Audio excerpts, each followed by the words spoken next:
Hi friends, मैं Rohitas Kumar BHR शिक्षा में आपका स्वागत करता हूं। आज हम पढ़ेंगे सल्तनत काल से संबंधित। पिछले वीडियो में हमने पढ़ा था मोहम्मद गौरी, उसके तराइन युद्ध प्रथम एंड द्वितीय, चंदावर का युद्ध जिसमें जयचंद की पराजय, और इन युद्धों ने ये साबित कर दिया, तराइन का द्वितीय युद्ध और चंदावर के युद्ध ने, कि भारत में तुर्की साम्राज्य की स्थापना हो गई।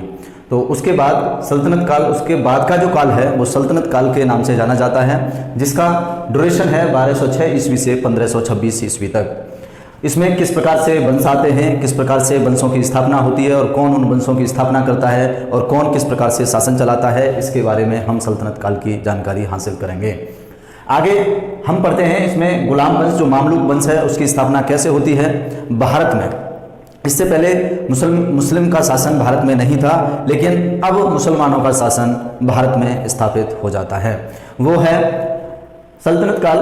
सल्तनत काल में 5 वंश, मुख्यतः 5 वंश आते हैं: गुलाम वंश, खिलजी वंश, तुगलक वंश, सैयद वंश और लोदी वंश, जिनका काल क्रमशः है 1206 से 1290 ईस्वी तक गुलाम वंश, 1290 से 1320 ईस्वी तक खिलजी वंश, 1320 से 1414 ईस्वी तक तुगलक वंश, और 1414 से 1451 ईस्वी तक सैयद वंश, और 1451 से 1526 ईस्वी तक लोदी वंश रहता है, जिसके क्रम से कुछ शासक भी हैं। गुलाम वंश के 11 शासक हैं कुल, खिलजी वंश के 5 शासक हैं, तुगलक वंश के 9 शासक हैं, सैयद वंश के 4 और लोदी वंश के 3 शासक हैं।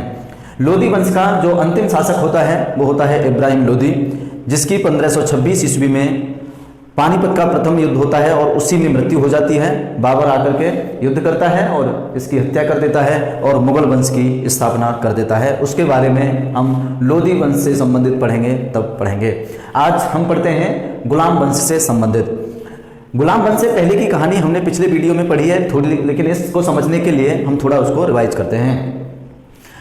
मोहम्मद गौरी के कितने गुलाम हुआ करते थे? नंबर 1 ऐबक, यलदौज, कुबाचा और बख्तियार खिलजी। इस प्रकार से इसके 4 गुलाम थे मोहम्मद गौरी के। जो अलीम मर्दान खां था वो बख्तियार खिलजी का सेनापति था, जो हमने पिछले वीडियो में बख्तियार खिलजी के बारे में पढ़ा था। तो इससे संबंधित थोड़ा सा हम आगे पढ़ते हैं। ये है दिल्ली, और दिल्ली में मोहम्मद गौरी कुतुबुद्दीन ऐबक को छोड़ करके गया था। यहाँ से आगे बिहार और बंगाल तक कौन गया था? बख्तियार खिलजी, जिसने नालंदा विश्वविद्यालय और विक्रमशिला विश्वविद्यालय को ध्वस्त किया था। लेकिन बख्तियार खिलजी माघ, असम के शासक माघ ने पराजित किया था, लेकिन मृत्यु किसने की थी? अलीम मर्दान खां, जो बख्तियार खिलजी का सेनापति था, उसी ने बख्तियार खिलजी की हत्या कर दी थी। और बंगाल और बिहार के क्षेत्र में अपने आप को अलीम मर्दान खां ने स्वतंत्र शासक घोषित कर दिया था। दिल्ली में कौन रह गया? कुतुबुद्दीन ऐबक। यहाँ उच्च और यहाँ पड़ता है लाहौर और गजनी, ये है। तो उच्च और लाहौर के क्षेत्र में कौन रह गया? कुबाचा को छोड़ गया था मोहम्मद गौरी, और गजनी में यलदौज को। जो उसके गुलाम थे वो सभी चाहते थे ये सारे मिलकर के कि हमें दिल्ली पर शासन करें, लेकिन ऐसा नहीं हुआ। कुतुबुद्दीन की कुछ विशेषताएं और स्वामी भक्त होने के कारण और जो विजित क्षेत्र था उसको स्थायित्व में बनाए रखने के लिए मोहम्मद गौरी कुतुबुद्दीन को दिल्ली सौंप करके चला गया, दिल्ली अजमेर, जबकि यलदौज को गजनी और कुबाचा को लाहौर और ये उच्च का क्षेत्र, और बंगाल और बिहार के क्षेत्र में अलीम मर्दान खां ने अपने आप को स्वतंत्र शासक घोषित कर दिया था, जो इस प्रकार से हैं। आगे हम पढ़ते हैं गुलाम वंश के संबंधित। गुलाम वंश, दास, मामलुक वंश। इस दास वंश को या गुलाम वंश को 3 नामों से जाना जाता है: गुलाम वंश, दास वंश और मामलुक वंश, जिसका जो काल है वो 1206 ईस्वी से 1290 ईस्वी तक बताया जाता है और है भी।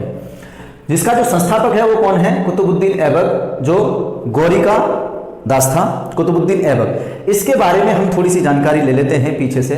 जो निसापुर है, अभी प्रेजेंट जो लोकेशन है वो उसकी तुर्कमेनिस्तान में है। वहां पर दासों को बेचा और खरीदा जाता था। ये पहले एक लाभदायी कार्य था, जिसमें दास को खरीदते थे लोग और उसको थोड़ी शिक्षा दे करके या ट्रेंड करके और राजाओं को बेच देते थे। जिस प्रकार से आज छोटी सी भैंसों को या फिर कुछ चीज़ों को खरीद करके उन्हें 4 चांद लगा के या खिला पिला करके लाभ के लिए बेच देते हैं, उसी प्रकार से पहले दास हुआ करते थे। तो कुतुबुद्दीन जो ऐबक था उसको किसने खरीदा? फखरुद्दीन अब्दुल अजीज काकी ने। कहाँ पे? निसापुर के बाजार में इसने खरीद लिया, इसको शिक्षा दी इसको शिक्षा दी और सेना से संबंधित इसको ट्रेनिंग दी और बाद में इसको किसको बेच दिया? मोहम्मद गौरी को। कुतुबुद्दीन ऐबक मोहम्मद गौरी के लिए बेच दिया, जिसके कुछ लाभ मिला। वो किसको मिला? फखरुद्दीन अब्दुल अजीज कुकी को नहीं, इसके पुत्र को, क्योंकि फखरुद्दीन अब्दुल अजीज कुकी की उस समय मृत्यु हो गई और इस दास को इसके पुत्र ने मोहम्मद गौरी को बेच दिया था। कुरान पढ़ना सीख जाने से इसका नाम किसका? कुतुबुद्दीन ऐबक का कुरान खां पड़ गया, क्योंकि ये कुरान पढ़ना सीख गया था। पहले कुरान पढ़ना नहीं आती होगी, तभी वो दास के रूप में बिका था, लेकिन जब कुरान पढ़ना सीख गया तो इसका नाम पड़ गया कुरान खां। कुतुबुद्दीन का राज्याभिषेक जो हुआ 15 जून 1206 ईस्वी में। अब एक मन में आपके में बात आती होगी कि जो चंदावर का युद्ध हुआ था वो 1194 में हुआ था और उसी समय भारत के विजित क्षेत्र में मोहम्मद गौरी कुतुबुद्दीन ऐबक को छोड़ गया था, तो उस समय इसका राज्याभिषेक नहीं हुआ था। 1206 ईस्वी में इसकी जब मृत्यु हुई मोहम्मद गौरी की, उस समय इसका राज्याभिषेक कराया गया। तब जाकर के ये 15 जून 1206 ईस्वी में शासक बनता है। कहाँ पे? लाहौर में। और इंद्रप्रस्थ मतलब दिल्ली को इसने मुख्यालय बनाया। दिल्ली पर शासन, भारत के जो विजित क्षेत्र थे उस पर शासन करने के लिए इसने दिल्ली को मुख्यालय बनाया और राजधानी कहाँ बनाया? लाहौर को। इस प्रकार जानिए कि लाहौर ये है, लाहौर को इसने राजधानी बनाया अपनी और दिल्ली पर मुख्यालय बनाया था। कुतुबुद्दीन ऐबक ने सुल्तान की उपाधि धारण नहीं की क्योंकि एक दास था। तो जो मोहम्मद गौरी का भतीजा था उसने क्या किया कि इसको दास मुक्ति पत्र सौंपा कि आज से आप दास से मुक्त हो जाते हो और आप सुल्तान की उपाधि लीजिए और दिल्ली में जाकर के शासन चलाइए। तो दास मुक्ति पत्र सौंप दिया किसको? कुतुबुद्दीन ऐबक को। किसने? मोहम्मद गौरी के भतीजे ने, महमूद ने। लेकिन इसने सुल्तान की उपाधि धारण नहीं की, कहा कि मैं दास हूं तो दास रहूंगा। लेकिन मलिक व सिपह सालार, क्योंकि ये सेना में था तो ये सैनिक रैंक हैं, मलिक एंड सिपह सालार। इसके बारे में हम अंतिम वीडियो में पढ़ेंगे कि सल्तनत काल की सैनिक प्रणाली क्या थी, उसमें बताएंगे। तो मलिक और सिपह सालार की उपाधि लेकर के ये शासन चलाता रहा, लेकिन सुल्तान की उपाधि इसने धारण नहीं की थी। अब इसने कार्य क्या किए, उन कार्यों के बारे में जानते हैं। दानशीलता के कारण इसको लाख बख्श कहा जाता है, क्योंकि ये दान भी देता था।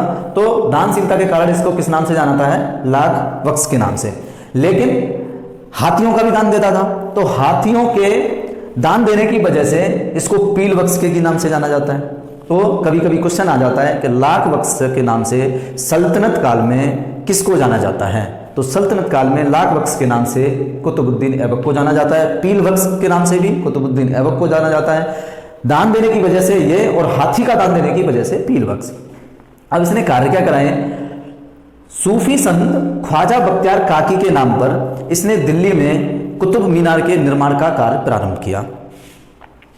सूफी संत लोग कहते हैं कि इसने कुतुबुद्दीन और कुतुब मीनार लगभग दोनों वर्ड मैच खाते हैं, तो ज़्यादातर बच्चे गलती करते हैं और वो क्या कर देते हैं कि कुतुब मीनार अपने नाम पर ही उसने कुतुब मीनार का कार्य प्रारंभ कराया था, लेकिन ऐसा नहीं है। उसने सूफी संत, इस नाम को थोड़ा ध्यान में रखिए, ख्वाजा बख्तियार काकी के नाम पर कुतुब मीनार का निर्माण प्रारंभ कराया था, लेकिन पूरा नहीं करवा पाया था ये। प्रथम मस्जिद उसने बनवाई थी कुब्बत उल इस्लाम। वो कहाँ पर बनवाई? जहाँ पर पृथ्वीराज चौहान का जो किला था राय पिथौरागढ़ दिल्ली में, जो किला है पृथ्वीराज चौहान का राय पिथौरागढ़, उसी को तोड़फोड़ करा के इसने कुब्बत उल इस्लाम नाम की मस्जिद बनवाई, जो प्रथम दिल्ली में मस्जिद थी। आगे पढ़ेंगे अढ़ाई दिन का झोंपड़ा। तो अढ़ाई दिन का झोंपड़ा क्या है? यह एक प्रकार की मस्जिद है जो अजमेर में है, और इसका नाम अढ़ाई दिन का झोंपड़ा क्यों है?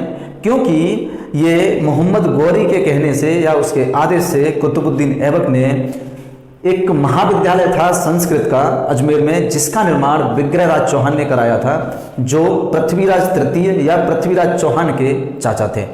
उस महाविद्यालय को इन्होंने 2.5 दिन में मस्जिद में बदल दिया था। उसका कुछ शेप, थोड़ा बहुत शेप बदल दिया, उसका नाम रख दिया 2.5 दिन का झोंपड़ा और उसे मस्जिद में बदल दिया। तो ये अजमेर में एक मस्जिद है।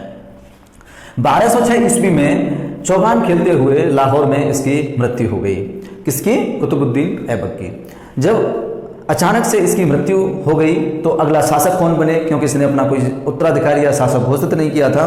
तो उस समय जो कुतुबुद्दीन ऐबक और इसके पुत्र आराम शाह के तुर्की कुछ सेनापति और सरदार जो थे, जो समर्थक थे, उन्होंने आराम शाह को लाहौर में उत्तराधिकारी घोषित कर दिया।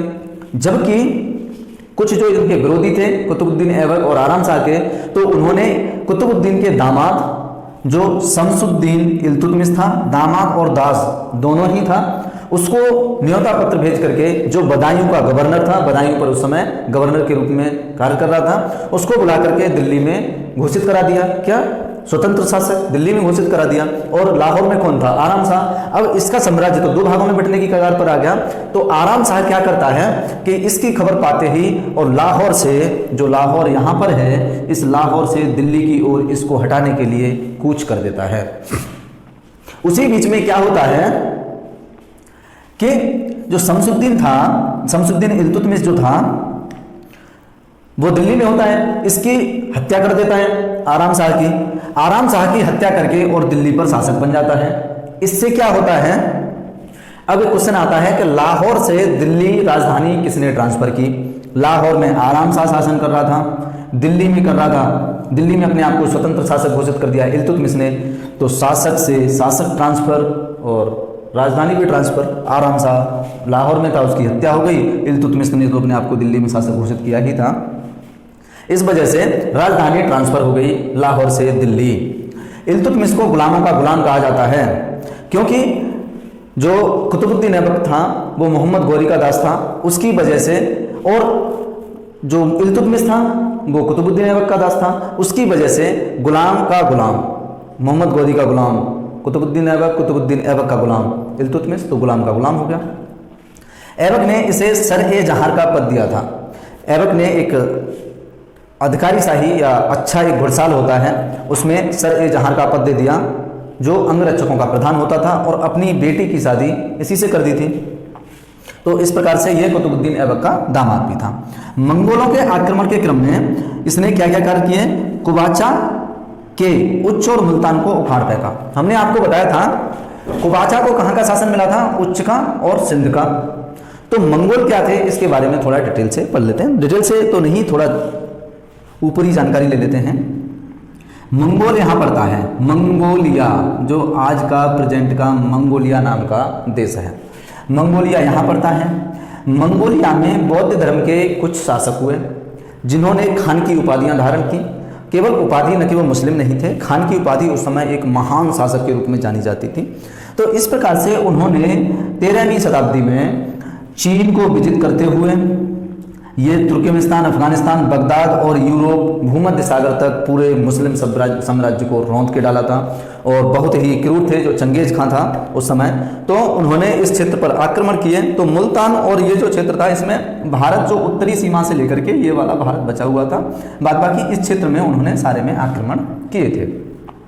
तो इस प्रकार उच्च और मुल्तान को उसने उस समय उखाड़ फेंका। आगे की जानकारी लेते हैं हम कि तुर्की साम्राज्य का जो संस्थापक माना जाता है, इसको वास्तविक संस्थापक कहते हैं। तुर्की साम्राज्य का इसको वास्तविक संस्थापक भी मानते हैं। इसको कौन कहते हैं? ईश्वरी प्रसाद इसको कहते हैं। इसने एकता प्रथा चलाई। एकता प्रथा क्या चलाई इसने एक एकता प्रथा चलाई जिसमें जो सैनिक थे वो नगद वेतन देकर के उन सैनिकों को इसने भूमि प्रदान कर दी, जिसमें सैनिकों को नगद वेतन नहीं दिया और भूमि प्रदान कर दी कि आपको नगद वेतन तो नहीं मिल पाएगा, भूमि लीजिए और अपना उसी से करिए और खाइए अपनी, वही आपका वेतन है, जिसको एकता प्रथा के नाम से जाना जाता है। इसने अरबी सिक्के भी चलाए। तो अरबी सिक्के इसने दो प्रकार के चलाए, एक तो टंका और जीतल। टंका और जीतल दो प्रकार के अरबी सिक्के चलाए। टंका होता था चांदी का और जीतल होता था तांबे का। इसने टकसाल कहाँ बनवाई? दिल्ली में। जो टकसाल बनी दिल्ली में, जैसे आज के टाइम में कोई चीज़ बनती है तो भारत में बनी है तो मेड इन इंडिया, अमेरिका में बना है तो मेड इन अमेरिका। तो इसी प्रकार से इसने टंके पर, जो टंका हुआ करते थे या जीतल जो सिक्के हुआ करते थे, उन पर इसने जिस टकसाल में वो सिक्का बन करके आ रहा था उस टकसाल का नाम गुदवाया, जिससे पता चल सके कि ये सिक्का इस टकसाल में बना हुआ है। सिक्कों पर शिवकानंदी एवं चौगान घुड़सवार की अंकित करवाई इसने। जो सिक्के होते थे, एक तरफ शिवकानंदी था और दूसरी तरफ चौगान के घुड़सवार अंकित करवाए। उसने तुर्कान ए चहलगामी का गठन किया। ये तुर्कान ए चहलगामी क्या था? तुर्कान ए चहलगामी 40 बलवान सरदारों का इसने गठन किया, जो तुर्की मुसलमान हुआ करते थे और बहुत ही वफादार हुआ करते थे। उसकी वजह से ये एक कार्य करने में सफल रहा था, जो कुतुबुद्दीन ऐबक और आराम शाह इसके ससुर और साले दोनों के जो समर्थक थे वो इसके विरोधी थे। जब वो विरोधी थे इसके, उनका विद्रोह जो होता था उसको दबाने में बहुत हद तक ये सफल हुआ था। इसने कुतुब मीनार का इसने निर्माण कराया पूर्ण दिल्ली में। अब सोच लीजिए कि इसके ससुर ने जो कार्य अधूरा छोड़ा था, जो कुतुबुद्दीन ऐबक थे, जिन्होंने कुतुब मीनार का निर्माण कार्य प्रारंभ कराया था और पूरा नहीं करा पाया था, इसने उस काम को पूर्ण करा दिया। 1231 ईस्वी में ग्वालियर के किले पर इसने विजय प्राप्त की। कहा जाता है कि ग्वालियर के किले पर 1231 ईस्वी में इसने घेराबंदी कर दी। जब घेराबंदी काफ़ी दिन तक करके रहा तो फिर मंगल देव की उसमें पराजय हो गई। तो उस ग्वालियर किले की विजय के संबंध में या उपलक्ष्य में इसने सिक्कों पर रजिया का नाम गुदवाया। जो सिक्के चलवाए उस पर इसने रजिया का नाम गुदवा दिया था। और 30 अप्रैल 1236 ईस्वी में इसकी मृत्यु हो गई थी। और इसने अपने बेटों में, जो इसके रजिया को छोड़ करके ये इसके बेटे हैं, इनमें क्वालिटी न पा करके, जो अयोग्य थे इसके जो बाद बाकी पुत्र थे, उनमें क्वालिटी न पा करके और रजिया को अपना उत्तराधिकारी घोषित कर दिया था। इस प्रकार से आज हमने पढ़ा सल्तनत काल से संबंधित, और सल्तनत काल का जो प्रथम वंश है वो गुलाम वंश, मामलुक वंश। इसके बारे में, मामलुक वंश के बारे में थोड़ा सा बता देते हैं, क्योंकि इसमें सारे गुलाम नहीं थे, गुलाम नहीं थे सारे लोग। तो जो शासक होते थे वो सारे गुलाम नहीं थे, किसी का कोई पुत्र भी था, इसलिए इसको गुलाम वंश, दास और मामलुक वंश भी कहते हैं। गुलाम तो गुलाम है ही है, तो वो गुलाम से दास को गुलाम का पर्यायवाची भी कह सकते हैं, लेकिन मामलुक वंश इसलिए कहते हैं, जैसे कुतुबुद्दीन ऐबक का जो पुत्र था वो आराम शाह भी बना, लेकिन ये गुलाम तो नहीं था, इसलिए कुछ विद्वानों ने इसको पूर्णतः रूप से गुलाम वंश न कह करके मामलुक वंश भी इसका नाम रख दिया है। आगे थोड़े से जान लेते हैं कि सल्तनत काल में जो वंश हैं इनको याद किस प्रकार से करेंगे आप। तो इसके लिए थोड़ा सा मैं, क्योंकि क्रम से कभी कभी सजाने के लिए आ जाता है, तो क्रम से किस प्रकार सजाएंगे, तो गुड़ खा तसले में, इस प्रकार से इसको याद कर सकते हैं। गा से गुलाम वंश, खा से खिलजी वंश, ता से तुगलक वंश, सा से सैयद वंश, ला से लोदी वंश। क्योंकि कभी कभी थोड़ा बहुत कन्फ्यूजन होता है, तो आप इस गुड़ खा तसले में याद कर लेंगे तो ये कन्फ्यूजन खत्म हो जाएगा और आपको याद रहेंगे। ये वीडियो आपको किस प्रकार से लग रहा है तो आप कमेंट करके हमें बताते रहिए और शेयर सब्सक्राइब जरूर कीजिए। Thank you.